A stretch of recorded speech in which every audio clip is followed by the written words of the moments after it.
NIA aviation services private லிமிடெட்லேருந்து customer service association notification announce பண்ணியிருக்காங்க. CSA அப்படின்னு சொல்லுவாங்க. அட் வேரியஸ் ஏர்போர்ட்டில், குறிப்பாக இந்த ஏர்போர்ட்டில் தான் வேக்கன்சி இருக்குது அந்த மாதிரிலாம் சொல்லலை. வேரியஸ் ஏர்போர்ட்லேருந்து நாங்கள் அனௌன்ஸ் பண்ணியிருக்கோம் அப்படின்னு சொல்லியிருக்காங்க. இதுக்கு நீங்கள் +2 முடிச்சிருக்கீங்க அப்படின்னா அப்ளை பண்ணிக்கலாம். 14,000லேருந்து 28,000 வரையும் உங்களுக்கு சேலரி இருக்கும். மற்ற ஒரு 4,103 வேக்கன்சிஸ் இப்போதைக்கு அவைலபிளாக இருக்குது. எப்படி அப்ளை பண்ணணும் அப்படின்னா, இங்கே பாருங்கள், அப்ளை பண்ணுறதுக்கான ஸ்டெப் பை ஸ்டெப் ப்ரொசீஜர் கொடுத்துருக்காங்க. ஸோ முதல்ல நீங்கள் வெப்சைட்குள்ளே போகணும். அதில் கிளிக் ஆர் அப்ளை அப்படின்னு இருக்கும். அதாவது ரெஜிஸ்டர் ஆர் அப்ளை நவ் அப்படின்னு இருக்கும். அதுக்குள்ளே போயிட்டு அப்ளிகேஷன் ஃபார்மை நீங்கள் ஃபில் பண்ணி பேமெண்ட் பண்ணிவிட்டு சப்மிட் பண்ணிவிட்டு நீங்கள் டவுன்லோட் பண்ணிக்கலாம். ஸோ இப்போ ஆன்லைனில் அப்ளை பண்ணுறப்ப என்னென்ன டாக்குமெண்ட்லாம் தேவை அது எல்லாமே நீங்கள் ரெடியாக ஸ்கேன் பண்ணி வச்சுட்டு அப்ளை பண்ணுங்கள். சரிங்களா? என்னென்ன டீட்டெயிலாம் தேவைப்படும் அப்படின்ட்டு இங்கே கொடுத்துருக்காங்க. அதையே ஒன்ஸ் செக் பண்ணிக்கோங்க. இப்போ எப்படி அப்ளை பண்ணுறது அதுக்கான ஸ்டெப் பை ஸ்டெப் ப்ரொசீஜர் கொடுத்துருக்காங்க. இதை ஃபாலோ பண்ணிக்கோங்க. உங்களுக்கு அப்ளை வீடியோ வேணும் அப்படின்னா சொல்லுங்கள், நான் அப்லோட் பண்ணுறேன். சரிங்களா? www.niaaviationservices.com இந்த வெப்சைட்டில் போயிட்டு தான் நீங்கள் அப்ளை பண்ணுற மாதிரி இருக்கும். உங்களுக்கு அப்ளை வீடியோ தேவைப்பட்டால் சொல்லுங்கள். உங்கள் ரெஸ்பான்ஸை பொறுத்து கண்டிப்பாக அப்ளை வீடியோ அப்லோட் பண்ணுறேன். ஸோ அப்ளிகேஷன் ஃபீ கொஞ்சம் அதிகமாக தான் இருக்குது. கஸ்டமர் சர்வீஸ் எக்ஸிக்யூட்டிவ் இந்த போஸ்ட்டுக்கு 400 + GST காமனாக எல்லாருமே பே பண்ணணும். ஓகேங்களா? The application fee will remain the same for all candidates including those belonging to reserved category. அதாவது SC SC OBC பிரிவினராக இருந்தாலும் இந்த 400 எல்லாருக்குமே காமன் தான் அப்படின்னு சொல்லிட்டாங்க. So eligibility criteria Indian national male female 2 பேருமே அப்ளை பண்ணிக்கலாம். பட் மினிமம் உங்கள் ஏஜ் 18 அட்டன் பண்ணியிருக்கணும் அப்படின்னு சொல்கிறாங்க. ஸோ குறைஞ்சது 18 இருக்கணும். 18லேருந்து 27 வயது வரை நீங்கள் அப்ளை பண்ணிக்கலாம். ஸோ மினிமம் 18 ஏஜ், மேக்ஸிமம் 27 இல்லை அப்படின்னா அதுக்குள்ளே இருந்தால் நீங்கள் அப்ளை பண்ணலாம். கண்டிப்பாக கேரக்டர் சர்டிஃபிகேட் ரொம்ப முக்கியம். எந்த ஒரு கிரிமினல் ரெக்கார்டும் இருக்கக்கூடாது. Past as well as present ரெண்டுத்துலேயும் கிரிமினல் ரெக்கார்டு இருக்கக்கூடாது. அதுக்கான கேரக்டர் சர்டிஃபிகேட்டை நீங்கள் டாக்குமெண்ட் வெரிஃபிகேஷன் அப்போ ப்ரொடியூஸ் பண்ணணும். அதே மாதிரி எஜுகேஷன் குவாலிஃபிகேட் சர்டிஃபிகேட் இதுவும் நீங்கள் ப்ரொடியூஸ் பண்ணுற மாதிரி இருக்கும்.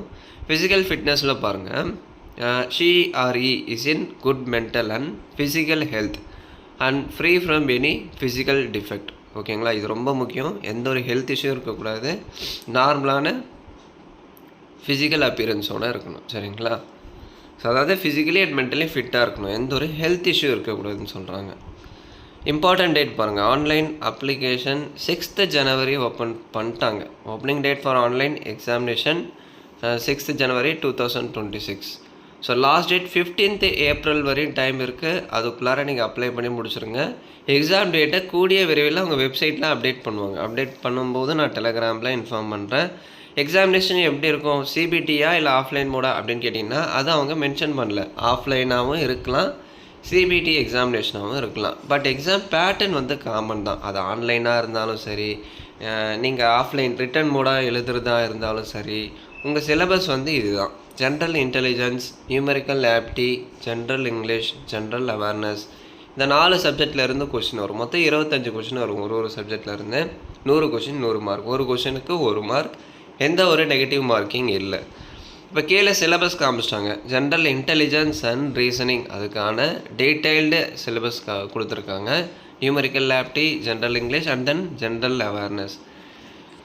ஸோ நீங்கள் இந்த 1st standard to 10th standard புக்ஸை நீங்கள் ரெஃபர் பண்ணிவிட்டு அடிஷ்னலாக உங்கள் ஒர்க் அவுட் பண்ணுறதுக்காக ஏதாச்சும் ஒரு ஆத்தர் புக்கை நீங்கள் யூஸ் பண்ணிக்கலாம். நிறையா இருக்குது இல்லையா? அதில் இந்த ஜென்ரல் இன்டெலிஜென்ஸ் அண்ட் ரீசனிங்கில் apti, general English, general awareness இதுக்கெல்லாம் தனித்தனியாக நம்ம சேனல்லேயே ஒரு புக் வீடியோ பப்ளிஷ் பண்ணியிருக்கேன். அதை பார்த்துட்டு உங்களுக்கு விருப்பமாக இருந்தால் அதுக்கான பர்ச்சேஸ் லிங்க், அதாவது ஃப்ளிப்கார்ட்லேயும் அவைலபிளாக இருக்குது, அமேசான்லேயும் அவைலபிளாக இருக்குது. அதில் போய்ட்டு நீங்கள் பர்ச்சேஸ் பண்ணிக்கலாம்.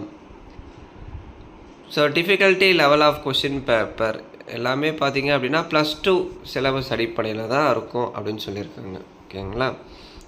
மீடியம் ஆஃப் எக்ஸாமினேஷன் பை லாங்குவேஜில் இருக்கும். அதாவது இங்கிலீஷ் அண்ட் ஹிந்தியில் இருக்கும். நீங்கள் இங்கிலீஷ் லாங்குவேஜை கான்சன்ட்ரேட் பண்ணி அட்டன் பண்ணலாம்.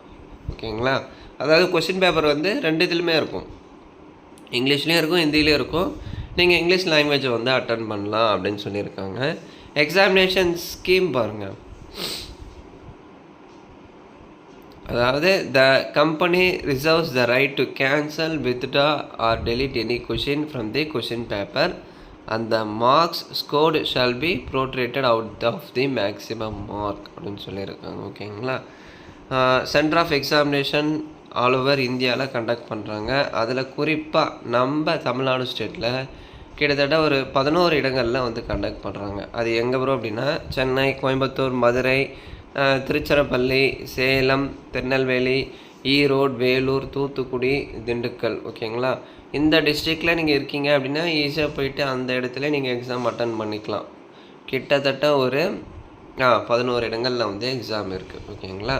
அதே டிஸ்ட்ரிக்டில் இருந்தீங்க அப்படின்னா உங்களுக்கு வந்து ஈஸி தான். நீங்கள் போய்ட்டு ஈஸியாக உங்கள் டிஸ்ட்ரிக்டில் எக்ஸாம் அட்டன் பண்ணலாம். அதை தவிர்த்து நீங்கள் வேறு டிஸ்ட்ரிக்டில் இருக்கீங்க, உதாரணத்துக்கு இப்போ திருவண்ணாமலையில் இருக்கீங்க அப்படின்னா திருவண்ணாமலைக்கு எது நியரோ, வேலூர் அந்த மாதிரி நியராக வரும் இல்லையா, அங்கே போயிட்டு நீங்கள் எக்ஸாம் வந்து அட்டன் பண்ணலாம்.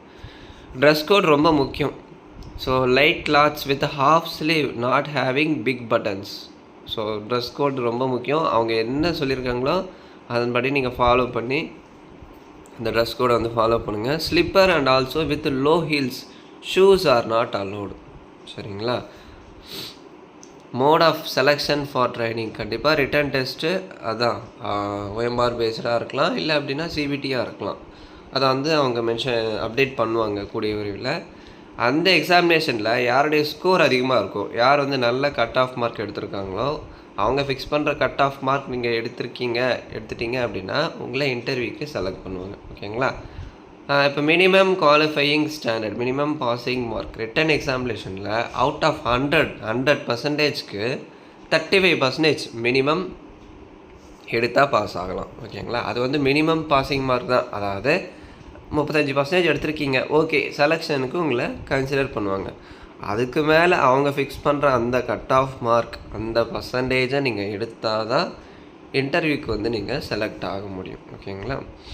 செலெக்ஷன் ப்ரொசீஜர் ஆஃப் ட்ரைனிங் கொடுத்துருக்காங்க, அதையும் வந்து செக் பண்ணிக்கோங்க. சேல்ரி 14,000லேருந்து 28 இருக்கும் அப்ராக்சிமேட்டாக. இப்போதைக்கு பேசிக்காக 14,000 ப்ளஸ் அவங்க சைடில் ஏதாச்சும் அலவன்ஸு அது இது கொடுத்தாங்க அப்படின்னா ஒரு 20-25 கிட்ட உங்கள் கைக்கு வரும். ஓகேங்களா. ஒரு 20,000 வரும். Salary will be decided on the basis of candidates interview. உங்கள் இன்டர்வியூவில் நீங்கள் எப்படி பர்ஃபார்ம் பண்ணுறீங்க அதை பொறுத்து வந்து சேல்ரி டிசைட் பண்ணுவாங்க. அப்புறம் நான் ஆல்ரெடி ஏவியேஷன் இண்டஸ்ட்ரியில் நான் ஒர்க் பண்ணியிருக்கேன், ஒரு 3 இயர் ஒர்க் பண்ணியிருக்கேன், 5 இயர் ஒர்க் பண்ணியிருக்கேன், அதுக்கான எக்ஸ்பீரியன்ஸ் சர்டிஃபிகேட் எங்கிட்ட இருக்குது அப்படின்னா நீங்கள் எதிர்பார்த்த சேல்ரி வந்து நீங்கள் கேட்கலாம். ஓகேங்களா. எக்ஸ்பீரியன்ஸ் இருக்குது அப்படின்னா கண்டிப்பாக சேல்ரி அதிகமாக வந்து ப்ரொவைட் பண்ணுவாங்க. யாருக்கு அப்படின்னா எக்ஸ்பீரியன்ஸ்டு கேண்டிடேட் நீங்கள் வந்து சேல்ரி அதிகமாக எதிர்பார்க்கலாம். 25,000 கிட்ட கண்டிப்பாக நீங்கள் எதிர்பார்க்கலாம். அதுவே கம்மி தான். ஓகேங்களா. ஸோ ஃப்ரெஷருக்கே 14லேருந்து 28 வரையும் நாங்கள் சேல்ரி தருவோம் அப்படின்னு சொல்லியிருக்காங்க. அப்படி இருக்கும்போது எக்ஸ்பீரியன்ஸ்டு கேண்டிடேட்டுக்கு நீங்கள் 30 வந்து கேட்கலாம். ஏன்னா ஆல்ரெடி நீங்கள் ஏவியேஷன் இண்டஸ்ட்ரியில் ஒர்க் பண்ணியிருக்கீங்க, அதை பற்றி உங்களுக்கு கிட்டத்தட்ட ஒரு 85% உங்களுக்கு அதை பற்றி தெரியும். ஓகேங்களா. ஸோ ஜென்ரல் இன்ஸ்ட்ரக்ஷன் இந்த வெப்சைட்டில் போய்ட்டு நீங்கள் அப்ளை பண்ணுற மாதிரி இருக்கும். இதை தாண்டி உங்களுக்கு ஏதாச்சும் டவுட் இருக்குது அப்படின்னா கமெண்ட் செக்ஷனில் கேளுங்க. இந்த வீடியோவை நிறைய பேருக்கு ஷேர் பண்ணுங்கள். பிடிச்சிருந்தா ஒரு லைக் எடுத்து கமெண்ட் பண்ணுங்கள். ஸோ மறக்காமல் சப்ஸ்கிரைப்